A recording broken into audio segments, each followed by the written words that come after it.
का नारा है, देश हमारा है। जय जोहार का नारा है। दो हाथ ऊंचा करके जय जोहार का नारा है, देश हमारा है। जय जोहार का नारा है, देश हमारा है। जय जोहार का नारा है, देश हमारा है। यह नारा 2015 में मैंने गढ़ा था और इस नारे ने दक्षिणी राजस्थान और हमारे मध्य प्रदेश के जुड़ते हुए इलाके में एक ऐसी क्रांति पैदा किया कि 47 सांसद और 487 विधायक गूंगे बहरे हो चुके थे और आदिवासी कौम वॉइसलेस हो चुकी थी। उसका जवाब दिया और आज की तारीख में 5 विधायक और 1 सांसद इस नारे की बदौलत विधानसभा और लोकसभा में गए। आज मैं बहुत खुश हूं, आज मैं बहुत खुश हूं क्योंकि क्या लाजवाब डॉक्टर वसावत सर ने बोला। आपका राज पिपला में 5-6 साल पहले मुझे 2 बातों पर बोलने से रोका गया था कि राजनीति पर नहीं बोलना है और धर्म पर नहीं बोलना है, और मैंने वही 2 बातों पर बोला था। आज वसावत सर ने जो बोला, मेरा सीना गर्व से चौड़ा हो गया। मुझे लगा कि भंवरलाल परमार सही था, यह साबित हो गया। और मेरे भाई खराड़ी साहब ने क्या बोला, जबरदस्त, मेरे बोलने का रहा ही नहीं। खराड़ी साहब ने जबरदस्त बात रखी आज। जो मैं बोलना चाहता था, घर से सोच के आया, वह बात खराड़ी साहब ने रखा। और आज मैं कहना चाहता हूं कि मध्य प्रदेश में मैं बहुत बोल चुका हूं। मध्य प्रदेश का भी समय मुझे आज दिया जाए, आने वाले साल मुझे नहीं बोलना।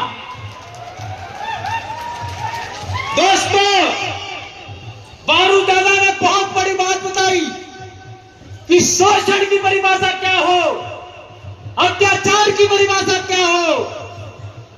दोस्तों, हम लोगों को वनवासी कहा जा रहा है, यह भी अत्याचार है।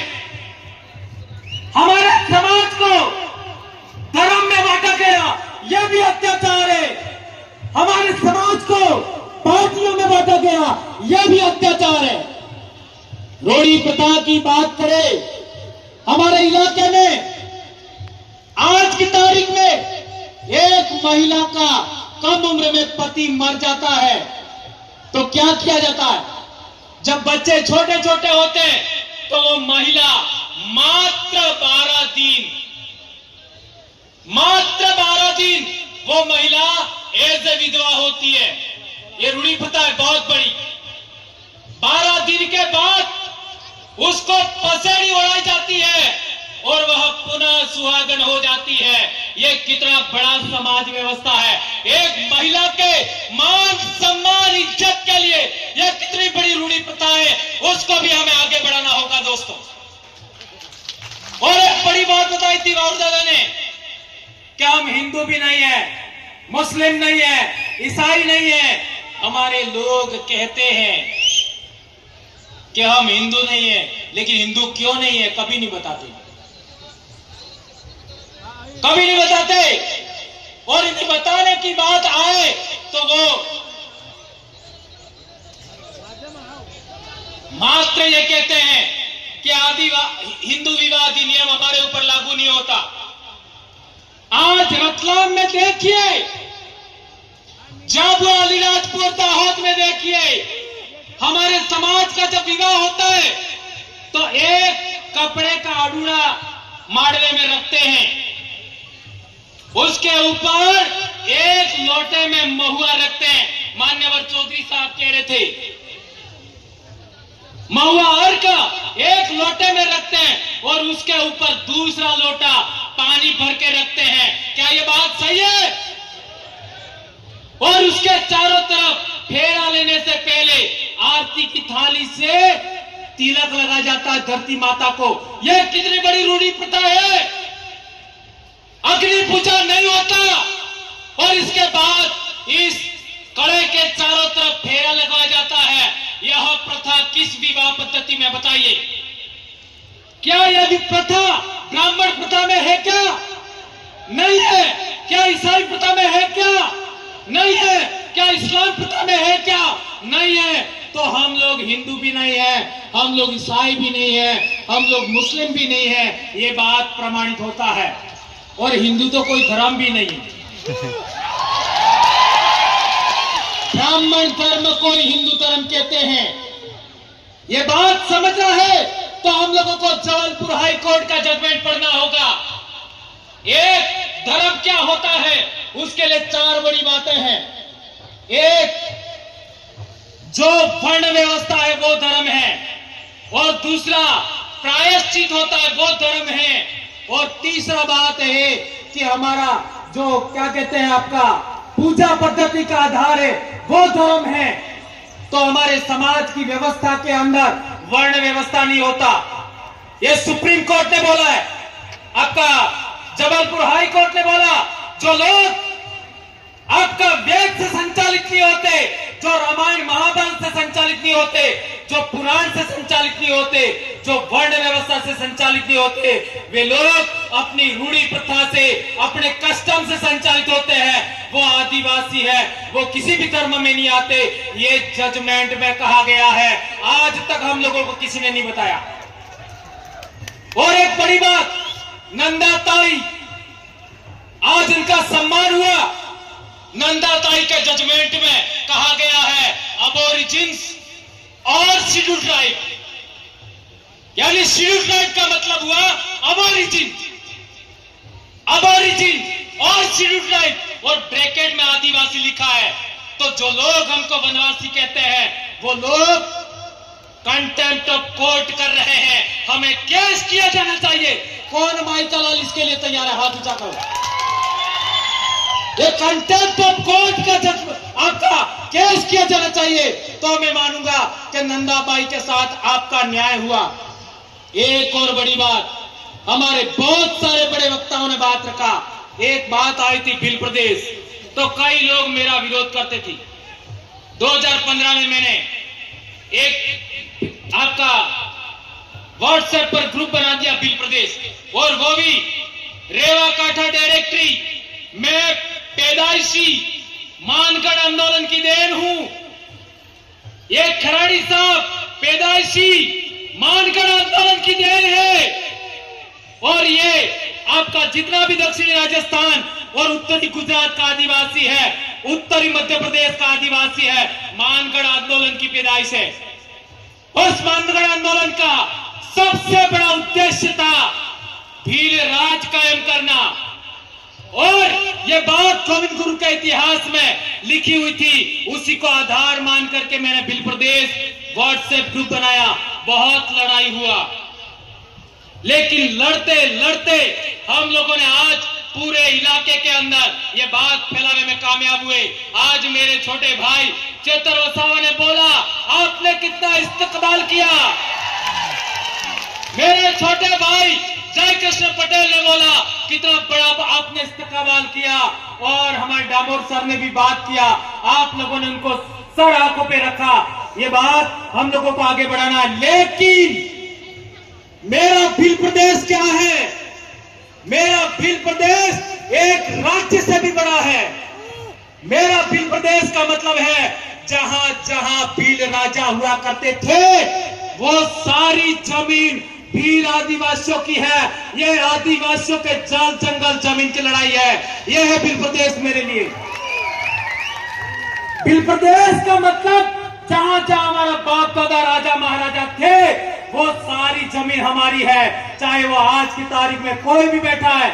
और एक बड़ी बात, हमारे लोग जो संसद में और विधानसभा में गए हैं वे लोग जब हमारे समाज की एट्रोसिटी होती है, हमारे समाज का मर्डर हो जाता है, हमारे समाज के गांव उजाड़ दिए जाते हैं, हमारे समाज का पेशाब कर दिया जाता है मुंह पर, तब भी मुंह नहीं खोलते। उसका कारण क्या? ये बात मात्र बच गई थी वो सर की स्पीच में, तो हमें जनप्रतिनिधि सिलेक्शन प्रणाली लागू करना होगा। जनप्रतिनिधि सिलेक्शन प्रणाली का मतलब क्या है? एक विधानसभा के अंदर करीब 500 लोग वोट करेंगे, जो जीतेगा वो चुनाव लड़ेगा, बात खत्म।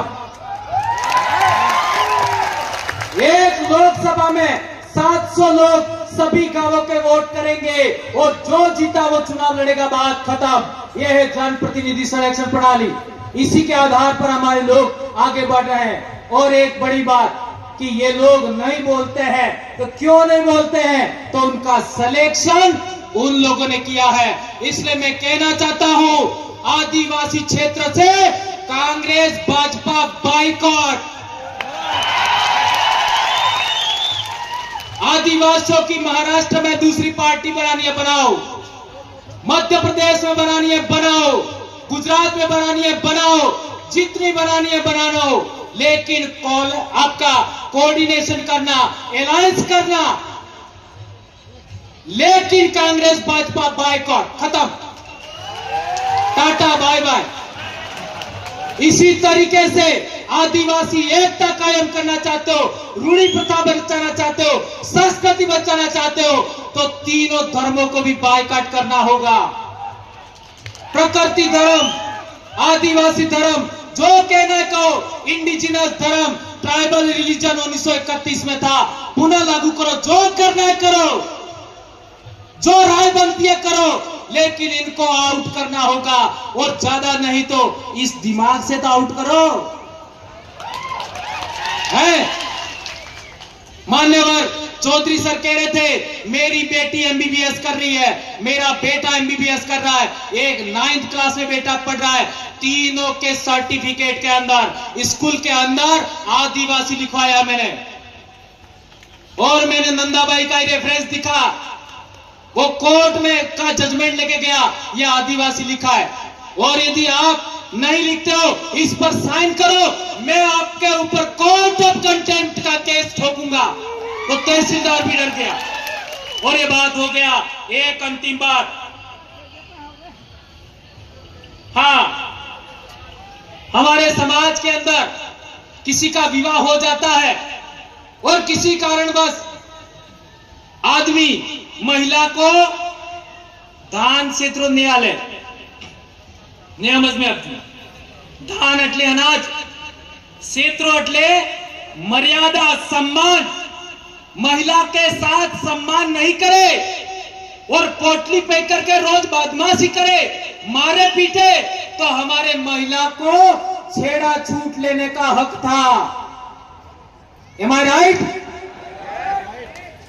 और छेड़ा छूट का मतलब तारे मारे मामलों खत्म।